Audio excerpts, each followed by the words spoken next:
Today we're going to be reviewing the Jeep Wrangler. Now while most car reviewers would take the Wrangler off-road where it belongs, we're going to be taking a look under the hood and underneath this new Wrangler to see what's inside and how it works. And we're going to start under the hood here where we have Jeep's 2-liter inline 4-cylinder turbocharged engine. Now it's situated right in the middle here longitudinally because this is based on a rear-wheel drive platform. Now this one's got the 8-speed automatic transmission. Now it sits underneath the vehicle down at the back of the engine. Now taking an overall look at how things are laid out underneath the Wrangler's hood here, we've got the airbox at the front here.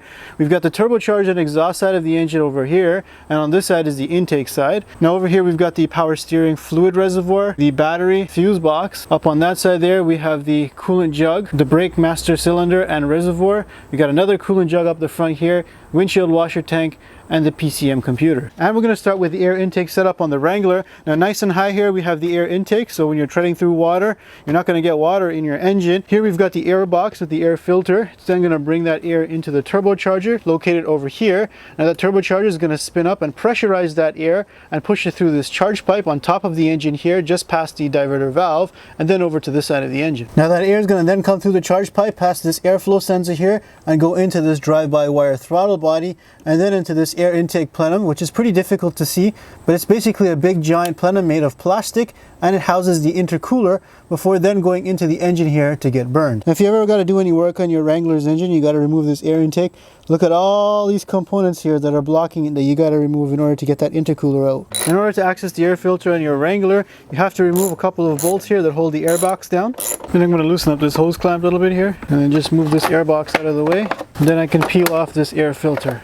Now with the air intake removed, you can see it clears up a lot of space in the front half of this engine here, including this pipe here that goes to the turbocharger. And if you take a look down inside that tube, you can see the turbocharger spool. Now at the top of this turbocharger, you have this electronically adjustable valve here that's going to adjust the flap in here, allowing more or less exhaust gases to spool up the turbo depending on your engine demand. So now that we know how air enters this turbocharged engine, we're next going to take a look at how the fuel system works. Now this is a direct injection engine, but unlike most vehicles that hide the fuel rail underneath the intake manifold and inject it directly, this one just sits right on top of the valve cover, just the same way your spark plugs would, and directly injects the fuel into the cylinder head. Now the fuel rail is buried under this little insulation here, but you can see as I pull it back, there's a little piece of the fuel rail, and it's just 4 injectors that run the length just the same way the spark plugs do. Now if we take a look at the top half of the engine here, we do have a plastic valve cover.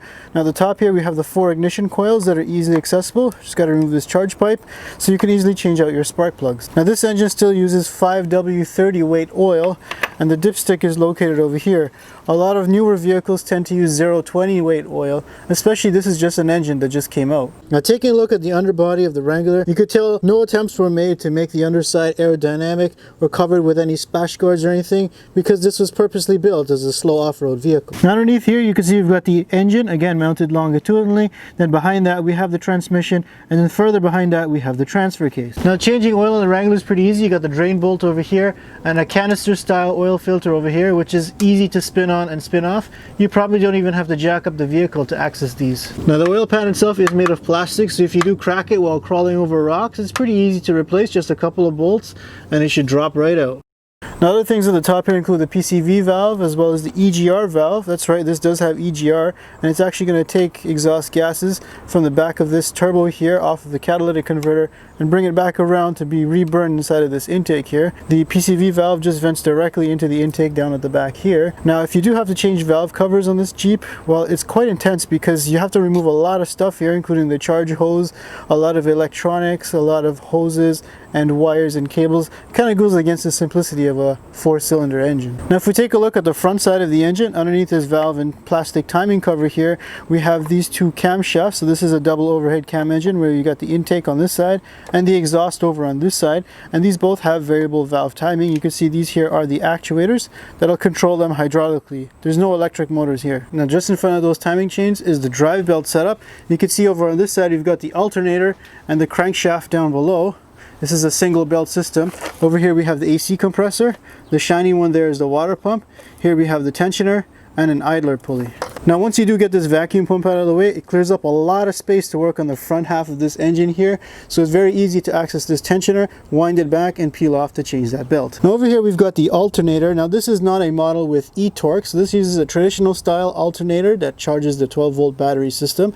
Now replacing it is pretty straightforward. We got a couple of bolts off the side here. They're a little bit tight to access, but it's definitely doable. And then the alternator just comes off. Now on Jeep Wranglers with the e-torque system, this alternator here is replaced by a generator slash starter. So it helps with the start-stop system to smoothen things out and to smoothen gear shifts, and it also acts like a motor to give you a little extra power. It does sit in place of the alternator, but instead of charging the 12-volt battery directly, it charges a 48-volt system, which then uses an inverter to charge the 12-volt system. Now the belt setup on the e-torque system is a little bit different. In fact, there's two extra tensioners that would go in here and a separate belt that goes down to power the crankshaft. Now removing the AC compressor is not too difficult. Once you get all these hoses and wires and cables and stuff out of the way, then you can just unbolt it from the block and remove it. However, in order to access the water pump down below, you do have to remove the AC compressor, which means that you're going to have to drain the refrigerant because this is blocking access to the water pump. Now further down inside of the timing chain cover, there are two balance shafts, one on the intake side and one on the exhaust side. Now closer on the exhaust side, just behind this tensioner here, is where the oil pump is located. So it's actually driven off of a separate timing chain than the camshafts above. Now underneath the Wrangler, we have access to the two engine mounts. We have one on the passenger side over here, and then one over here on the driver's side that hold the engine together. And now we'll have a listen to the cold start.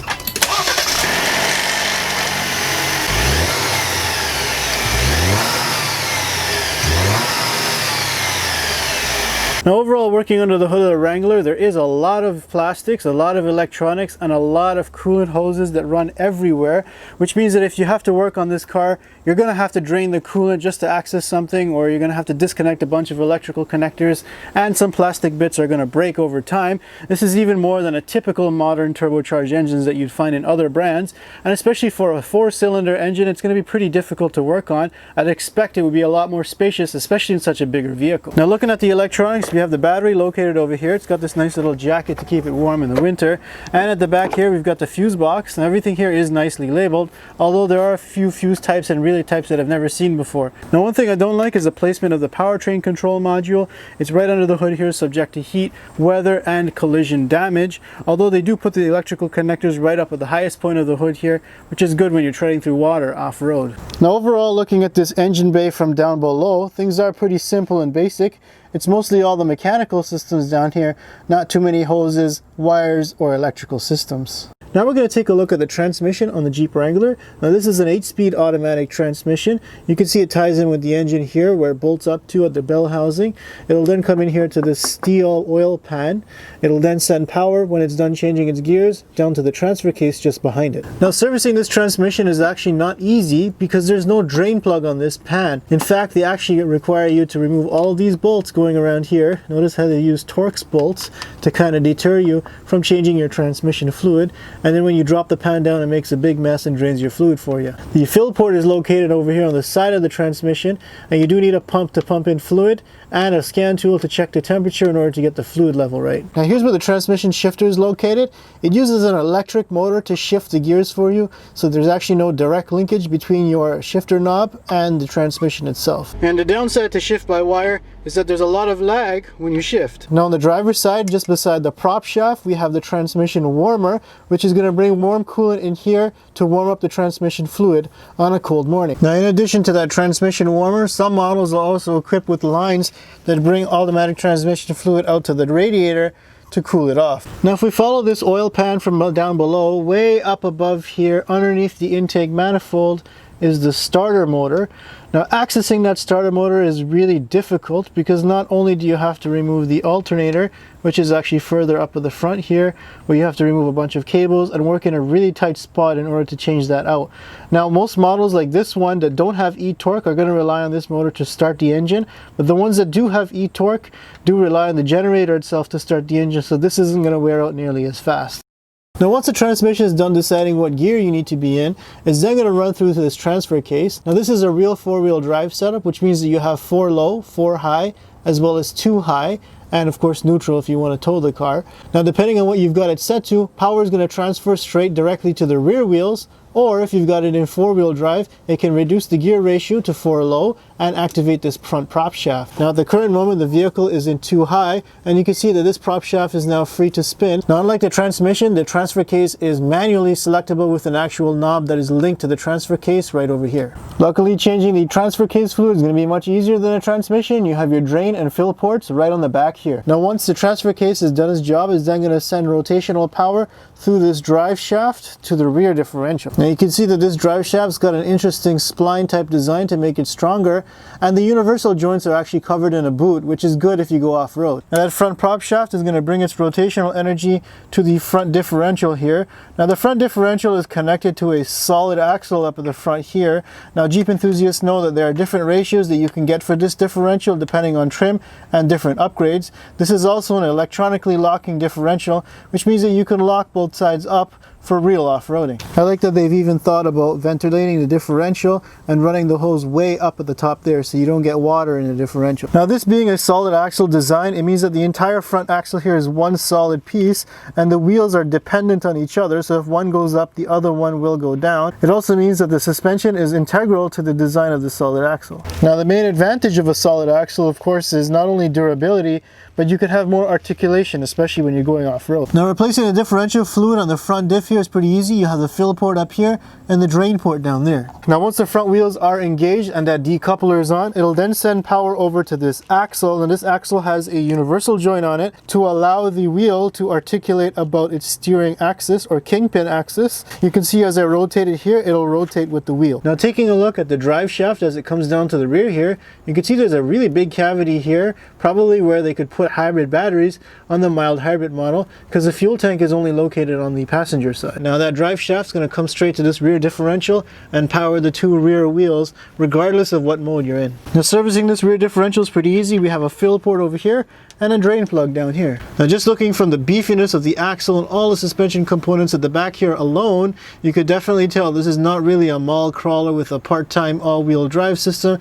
This is a real off-road ready vehicle. Now if we take a look at the suspension setup on the Jeep Wrangler, this does use a solid axle design, which means that you have this big steel C-part here which goes over to the other side, making it a dependent system. That means if your right wheel goes up, the left wheel goes down. Now the advantage of this of course is articulation when you're going off-road. Now taking a look at some of the components here, we do have an aluminum steering knuckle, an upper ball joint over here. There is a lower ball joint further down below. We have the spring here which attaches directly to the frame, and then we've got this little stabilizer link here that goes to the sway bar to the other side. Looking from behind here, we have the shock absorber which also attaches to the body, and then down at the bottom here to the axle directly. Now this axle doesn't have control arms per se. In fact, it has these 2 rods here. This is the lower control arm, and then you've got an upper control arm that's buried just at the top here that also bolts to the frame on this side and the top of the axle here. Now these 2 control arms are going to pivot on the frame, which will allow the axle itself to move up and down, but there's nothing preventing it from moving side to side. Now that's where you have this link here called a panhard rod. Now it's going to attach the frame on that side and to the axle on this side and prevent that lateral motion of the body relative to the frame. Now taking a quick look around the suspension, we've got the 2 joints here that join the tie rods for the steering setup on the passenger side. We have the sway bar link over here. Now some models do come with a sway bar disconnect, and that would normally sit in the middle of the sway bar over here to disconnect the left and right side to give you more articulation. Now over here you can see there's an extra loop of wires here when this suspension tends to articulate a little bit further off-road. Now taking a look at the front suspension from underneath, the axle of course is made of steel. Now it does join to an aluminum knuckle located over here, and we do have 4 bolts that hold the hub on, which is a bolt-on assembly, which means that you don't need a press to change it out, although it is quite the job to get these off. Now replacing ball joints on any solid axle vehicle is pretty involved. We have the lower ball joint here, which is the one that takes most of the load, and then we've got the upper ball joint here, which is mostly a follower. Now in order to replace them, you have to remove the brakes, you have to remove the knuckle, the hub, the axle. Then once all that's out of the way, you can put a C-clamp press on here and press these 2 ball joints out. It's a pretty involved task, especially for something that wears out so quickly. Now luckily though, the wheel bearings are a bolt-on style, so when you do damaged one, it's pretty easy to replace without a press. Now overall, any vehicle with a solid axle suspension is going to be really good off-road at the sacrifice of on-road manners. Now not to mention this is also a Chrysler product, which means that things are going to wear out down the road and be very labor intensive in order to take off and swap out. Not to mention if you start getting into modding this things, how costs can climb. Now taking a look at the rear suspension setup on the Wrangler, very similar to the front, we do have a solid axle design, which means that that solid axle goes straight and bolts to the hub over here. There's no real knuckle holding it together. At the top of the axle here, we have the upper control arm that ties to the body over here, and you've got the lower control arm here that ties to the bottom of that axle. That's going to prevent the axle from moving laterally and twisting. However, there is a panhard rod which is connected over here to the other side that prevents it from moving laterally. Now from the back here, we can see the shock absorber. We have the bump stop over here that's going to hit the axle, and then we've got this sway bar link here as it connects to this stabilizer bar. This bar is pretty small, though you only really need it on road anyways. Now looking at that sway bar link, it connects down at the bottom there with the axle. Now, everything here is made of steel. There's no use of aluminum in the suspension at all. And from underneath, we've got a clear look at that panhard rod as it comes down over and joins the axle at the other side here. And here's where the rear coil spring attaches to the solid axle and the body up at the top there. And from back here, we've got a better look at the solid axle design as it moves from one wheel to the other.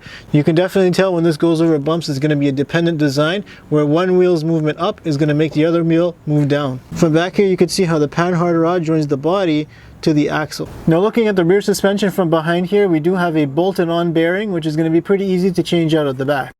Now if we take a look at the steering setup on the Wrangler, here you can see the steering shaft as it comes out of the firewall and leads across the left side of the engine here over to the front of the engine compartment. Now down over on the left hand corner of the engine bay, we've got the steering box, and this steering box is going to take the rotational motion of the steering shaft coming in here and use these hydraulic lines here to multiply the force to turn the pitman arm down below. Now the Wrangler uses a hydroelectrical type steering, which means that there's actually no pump driven off of the engine. It's driven off of an electric pump here, and it's located on the front right corner of the engine under here. Now the advantage to that is that it can activate at any time the steering is activated and deactivate when it's not needed, which saves fuel economy and power losses from the engine. Now just above that hydroelectric pump is the power steering reservoir. Here's another look at that hydroelectric power steering pump from underneath. Looking inside the passenger wheel well, here's another look at that hydroelectric pump. And here's what the steering gearbox looks like from underneath. You can see this is where the steering shaft comes in and the pitman arm attaches down below here.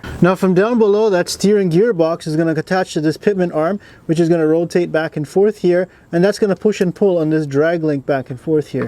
Now if you follow that drag link from down below here, you can see that it will attach over to the passenger side knuckle, and that's what's going to push and pull the right side tire in and out in order to turn it. Now since that drag link's attached to the knuckle, they've also got a center link that's attached to the same knuckle and moves with it in and out. Now that center link's going to come all the way over to the driver's side over here and attach to the knuckle at this point to move this wheel in and out. Now attached to the center link, we've also got a steering damper which attaches to the axle, and that's just there to absorb any shock or vibration going into the steering system. And the advantage to such a steering setup is that you can have maximum articulation, where you have this bar and this bar here that can move relative to each other with the suspension travel. If you had these fixed like on a rack and pinion style steering, then you would only limit your suspension travel to whatever the tie rods can pivot to. Next up, we're going to take a look at the cooling system on the Wrangler, and it is a little bit of a complicated system. We're going to start here at the main overflow tank, which has the fill port and the radiator pressure cap. There is actually no radiator cap on this one to fill it. Now its lines are eventually going to make its way over to the main radiator at the front. Now just at the front left corner of the vehicle, we've got a secondary coolant tank, and this is for the secondary circuit that cools the turbocharger. Now it's run using an electric water pump, which means that the computer can easily control when it turns on and turned off based on the turbocharger temperature, and even run it after the vehicle's turned off to keep things cool. Now taking a look at the bottom of the radiator there, you can see that there's a whole bunch of massive coolant hoses that run along the bottom side of the radiator there and go underneath the engine. Now if we follow that mess of coolant lines underneath the vehicle here, you can see that it's going to lead over to your electric water pump. Now that's going to provide coolant to the turbo circuit. It also has a loop here that goes to the intercooler up inside of the intake manifold. Now looking up inside the passenger wheel well, you can see where those two coolant lines are going into the intercooler built into the intake setup. Now these other two lines here come and cut across the bottom of the transmission before going to the transmission warmer. I don't really like how it cuts across right at the lowest point of the vehicle, because it could be easily damaged, leaking coolant underneath your vehicle. Now just over here underneath the driver's side engine engine mount, just behind the catalytic converter, is the engine oil cooler. Now if we follow the upper radiator hose here, you can see that it leads on top of the engine here into this housing, which houses the thermostat, and that's going to bring coolant directly into the engine through the engine head. Now the lower radiator hose is going to come from the passenger side over to this part of the engine here, where it's going to go inside of the block at this inlet over here just behind the water pump. Now accessing that water pump is a little difficult because you have to first remove this AC compressor, and to remove that you got to remove the left engine mount and access it from outside, and then remove its studs, and then this water pump has access to slide out. Now the Wrangler uses a single big electric fan located at the front here behind the radiator. Now accessing the radiator means you just have to remove the front grille. You don't actually have to remove the whole bumper, obviously, because the bumper sticks all the way out here. And here's a look at that cooling fan setup from underneath. You can see the jumble of coolant lines as it runs underneath here. Now taking a look at the exhaust setup on the Wrangler, we've got an integrated exhaust manifold, so the turbo bolts directly to the head there. Then directly bolted to the turbo is the catalytic converter. Now it's buried somewhere under here. All you can see here is just really heat shielding. Now from underneath it's a little bit easier to see that catalytic converter as it comes off of the turbo. It'll then flow into this flex pipe here and then out the tailpipe to the back. Now just off the side of the catalytic converter here, there's this small pipe, which is the EGR pipe that's going to take exhaust gases and bring it through this cooler here before taking it over to the EGR valve on top of the engine. Now that exhaust is then going to run down the left side of the vehicle, over this rear differential here, and then into this single inlet muffler. Now I'm a little surprised that Chrysler's still using clamps on here. It's going to make it easy for you to swap out the muffler, but you can already see it's leaking a little bit of soot. Now the muffler is situated transversely with a single outlet at the back here. There's no exhaust tips or cutouts or anything on the bumper, just bare exhaust. And now we'll have a listen to the exhaust.